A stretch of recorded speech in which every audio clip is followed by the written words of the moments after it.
l'information elle-même, elle est ambiguë. Je ne sais pas si aujourd'hui on a une source fiable pour nous dire que Guillaume Soro est vraiment rentré en Côte d'Ivoire. Ensuite, je pense que vouloir revenir en Côte d'Ivoire et de façon clandestine, c'est un risque énorme qu'il prend. Vu sa position par rapport à l'AES, avec sa proximité avec les présidents comme Tiani, je crois qu'il a même des documents officiels aujourd'hui de la République du Niger. Et quand vous regardez un peu la position de la Côte d'Ivoire par rapport à l'AES, vous vous demandez est-ce que quelqu'un peut prendre ce risque-là. Mais néanmoins, l'homme reste ce qu'il est. Mais je pense que les Ivoiriens ne sont pas prêts à suivre cet aventurier pour une fois encore. Non, je ne crois pas. C'est vrai que les tensions sont assez fortes en ce moment. Et ça aussi, c'est la faute au président Ouattara par son entêtement à briguer un 4e mandat. Il veut suivre des gens, mais il ne s'est pas demandé si son pays est exactement comme le pays dans lequel les gens font 4 et 5 mandats. Il doit se poser les bonnes questions. Mais je pense que tout n'est pas encore perdu. Tout n'est pas encore perdu. Je ne parle pas de Guillaume Soro qui, pour moi, ne mérite aucune pitié. Ne mérite aucune pitié de la part des Africains. Qui reviennent ou pas, c'est son problème. Par contre, je pense que... J'ai bien envie de savoir de quoi vous l'accusez. Je ne l'accuse pas. Il s'accuse lui-même. Je ne l'accuse pas, il s'accuse lui-même. Et je pense que ceux pour qui on doit plaider aujourd'hui et appeler à une certaine sagesse, s'il en reste encore au président Ouattara, c'est d'ouvrir le jeu encore pour qu'on puisse réintégrer des gens comme Gbagbo et autres. Je ne crois même pas que Gbagbo puisse faire mal à Ouattara aujourd'hui dans les urnes, comme on pouvait l'espérer il y a quelques années. Ouattara a fait des pas assez importants dans le développement économique et autres, infrastructures et autres, je suis d'accord, mais il est temps qu'il passe aussi la main, et s'il ne veut pas, qu'il ouvre au moins le jeu pour que les autres puissent compétir, et on verra ce que ça va donner. Mais en ce qui concerne Guillaume Soro, je n'attends rien de lui. Alors, je vais revenir avec vous. C'est vrai que vous avez été vous y êtes allé un peu très fort avec vos mots. Louis, Guillaume Soro est-il de retour clandestinement en Côte d'Ivoire? Et s'il y est, on sait quand même qu'il devrait nourrir l'ambition de revenir parce que c'est son pays. Et s'il y est, quelles seraient selon vous ses ambitions? Non, d'abord, comme le disait tout à l'heure Moïse, je crois que jusque-là, il n'y a aucune source fiable qui confirme en fait le retour de l'ancien Premier ministre ivoirien au Bercail. C'est vrai qu'en novembre 2023, lui-même avait annoncé qu'il allait mettre fin à son exil sans toutefois donner de précision sur la date à laquelle il va rentrer au pays. Et donc je crois que du côté de la Côte d'Ivoire, nous avons des autorités qui sont aux aguets compte tenu de la situation sociopolitique actuelle, marquée par la contestation criarde en fait d'un 4e mandat du président Alassane Ouattara. Et donc, comme tu l'as dit, son retour, s'il sera s'avérait, je crois que c'est une menace de plus pour Alassane Ouattara, qui est décrié, comme je le disais tout à l'heure, pour son ambition en fait de briguer un nouveau mandat. Et donc Guillaume Soro, quoi qu'on dise, c'est vrai que l'exil l'a fragilisé, l'exil l'a complètement affaibli, mais quand vous êtes un animal politique à la trempe de Guillaume Soro, toujours est-il qu'on a encore toujours quelque chose à donner. Tant qu'on n'est pas allé dans la tombe, d'une manière ou d'une autre. D'une manière ou d'une autre, je crois qu'il a toujours quelque chose à donner. Donc c'est pour ça que je dis que si cela s'avérait, c'est une danger, c'est une menace de plus en fait pour Alassane Ouattara, qui est aujourd'hui tiraillé de gauche à droite, qui est aujourd'hui contesté par des opposants comme Laurent Gbagbo, comme Tian, des gens à qui il a invalidé, en fait, à qui ils ont invalidé la candidature. Donc je crois que Guillaume Soro, si Guillaume Soro revient, il va vouloir certainement s'associer à ce duo-là, même si on sait que hier, entre Laurent Gbagbo et Guillaume Soro, le courant ne passait plus. Mais en politique, surtout qu'en Côte d'Ivoire, ils semblent se mettre ensemble pour un objectif commun. C'est-à-dire que quand il s'agit de l'objectif général de la population, les politiques ivoiriennes savent se mettre ensemble. Donc aujourd'hui, le vent qui souffle, c'est le vent contre en fait, un 4e mandat de Alassane Ouattara. Et donc si Guillaume Soro revient au pays, il va justement se mettre du côté en fait de ceux-là qui pensent que Alassane Ouattara n'a pas le droit de faire un mandat de plus aujourd'hui. Donc, et si par exemple il arrivait à bénéficier de la grâce présidentielle, vous ne diriez pas ça là. Non, mais Alassane Ouattara et Guillaume Soro, vous le connaissez.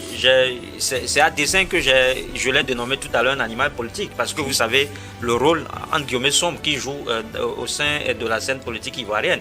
Avec lui, vous pouvez être ami le matin et devenu en fait ennemi le soir.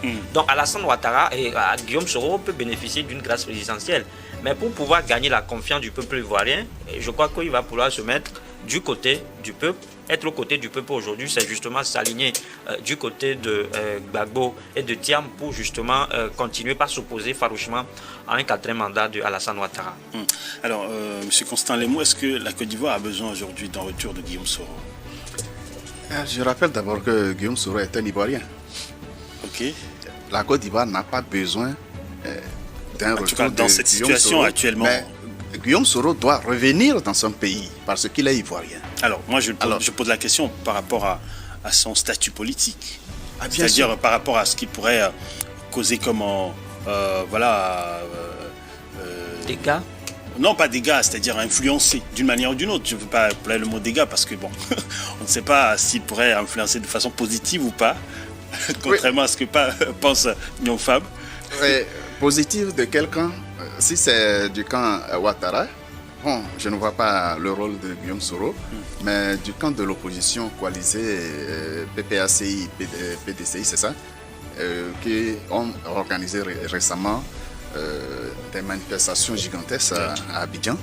Je pense que d'abord Guillaume Soro n'a pas besoin de revenir clandestinement en Côte d'Ivoire, ce serait vraiment mal joué, mais il peut annoncer et revenir officiellement. Malgré le mandat d'arrêt international, là, il vient jouer en kamikaze. Il vient jouer en kamikaze dans la mesure où son retour annoncé et effectif devrait amener Ouattara et ses forces à réfléchir par deux fois avant de l'arrêter ou non. Parce que si Guillaume Soro arrive en Côte d'Ivoire et la justice met la main sur lui, c'est légal. Mais là, ça va créer une véritable ébullition. Vous pensez? Si, je pense cela. Parce qu'il va obtenir le soutien ferme de ceux qui sont victimes comme lui, notamment Laurent Gbagbo et Tidjane Thiam. Les deux vont soutenir. Nous sommes sur le terrain politique. Les deux vont le soutenir et Abidjan risque d'être ingouvernable si jamais Ouattara décidait qu'on mette la main sur lui. Ce qui serait légal, mais ce serait vraiment illégitime parce que c'est la même méthode qu'il utilise pour écarter tous les adversaires. Alors cela voudrait dire politiques. que d'une certaine manière, Guillaume Soro serait le déclic dont l'opposition aurait besoin actuellement? Oui, son retour serait un déclic qui va mobiliser encore contre Ouattara si jamais Ouattara décidait de mettre à exécution le mandat d'arrêt contre lui. Nous savons quel rôle Guillaume Soro a joué. Oui. Il a été de bout en bout un grand traître. Même si à un moment donné, il a regretté, il a demandé pardon au peuple ivoirien. Le chien ne change jamais sa façon de s'asseoir. Quel que soit le rôle qui revient pour jouer aux côtés de l'opposition, alors Gbagbo et autres, Tidjane Thiam doivent véritablement se méfier de lui, tout comme Blé Goudé. Du côté de Ouattara, c'est improbable qu'aujourd'hui Guillaume Soro et Ouattara puissent travailler ensemble parce que les deux savent quel rôle ils ont joué et le résultat auquel ils sont parvenus, ce n'était pas du tout pour l'intérêt de la Côte d'Ivoire. Alors, Guillaume Soro, une femme l'a dit tout à l'heure, c'est vraiment, je ne l'appelle pas un animal politique, mais un traître de renom. Alors, un traître de renom je pense que... sur la scène politique ivoirienne. Il pourra jouer un rôle en faveur de l'opposition, mais je doute pour vraiment, par exemple, accepter les candidatures aujourd'hui écartées. Je ne crois pas qu'un opposant pourrait, ou du moins soutenir la candidature de Guillaume Soro.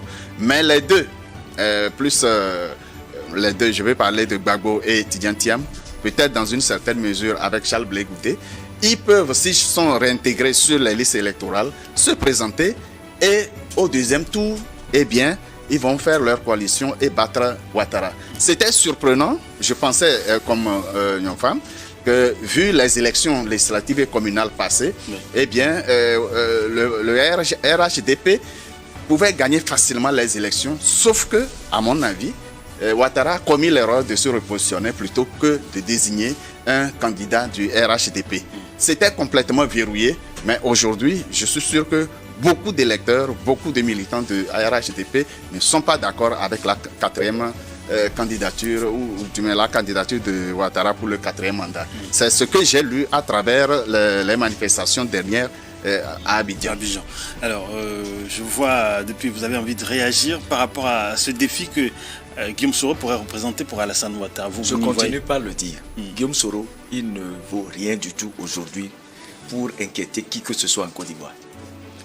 Guillaume Soro a annoncé en grand pompe son arrivée en 2023. Et j'ai vu même certains amis togolais internautes écrire des choses, des gens espérer des choses. Il n'en sera rien. Il ne se passera rien, comme l'aurait dit le ministre Yak, pour 2 raisons. La première, c'est que... Là, nous sommes en Côte d'Ivoire. Là, vous citez un ministre togolais. Oui. La première, c'est que le président Gbagbo ou le président Tidiane Thiam ne peuvent pas avoir confiance en Guillaume Soro.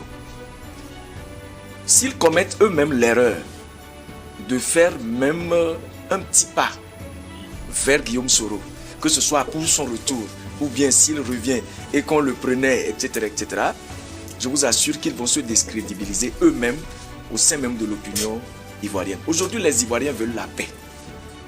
Et pour cette paix-là, il faut d'abord, comme je l'ai dit, que le président Alassane Dramane Ouattara use encore de la sagesse. Il est encore temps.